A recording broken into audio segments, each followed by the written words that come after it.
First Warn 5 weather with Matt Hollander. 6:42 this morning. You might be wondering why I'm starting out in northern Michigan. Well, this is what happened yesterday afternoon. Way up here in the very far northern tip of Michigan, Indian River, they had a heat index for a couple hours of 105. That was our heat index here in the valley.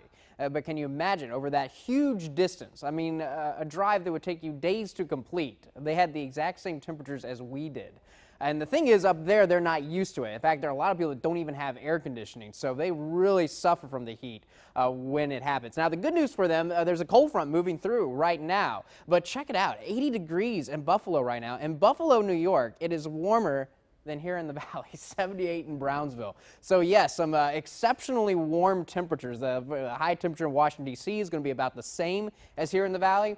That doesn't happen often. Now again, these cold fronts will provide them some relief as they continue to move to the east, but pretty exceptional right now, the temperatures are seen up there, and that's going to be a big national story. For us, our weather in the short term really isn't noteworthy. It's kind of more of the same.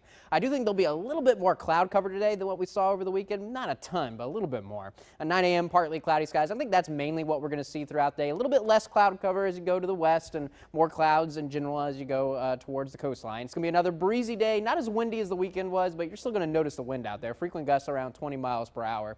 As we go into the evening hours, notice we will have mostly sunny skies, and I think we're going to stay mostly clear for much of the night. But as we get into tomorrow morning, once again, partly cloudy.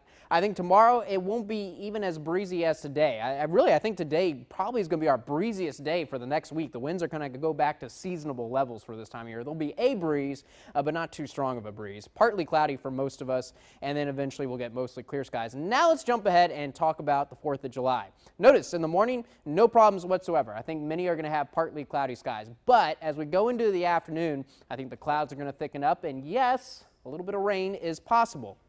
Notice, though, there's not a lot showing up here. We're talking about a few showers and storms in the valley. Yes, this starts in the afternoon and does continue in the evening hours around firework time, but I think a lot of folks are going to stay dry. I think the heaviest rain is going to stay to our north.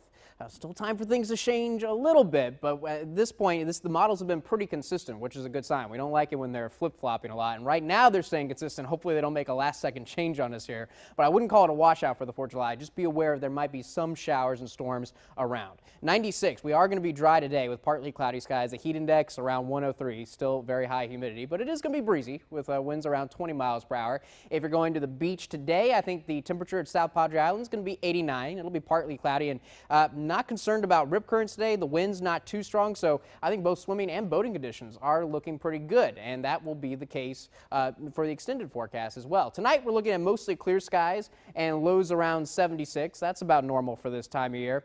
And the one thing we're going to have to watch out for, again, the one negative for the beach, it's not going to be the winds like it was over the weekend. It's going to be those rain chances increasing. So a 30% chance of rain for the 4th of July for afternoon, evening, overnight hours. A little bit better chance on Thursday and Friday. Still, not days with tons and tons of widespread heavy rain, but just off and on showers and storms are going to be around. Those rain chances are going to be winding down, but won't go completely away for the weekend. But notice, though we cool down a little bit, our temperatures will return back to the mid-90s.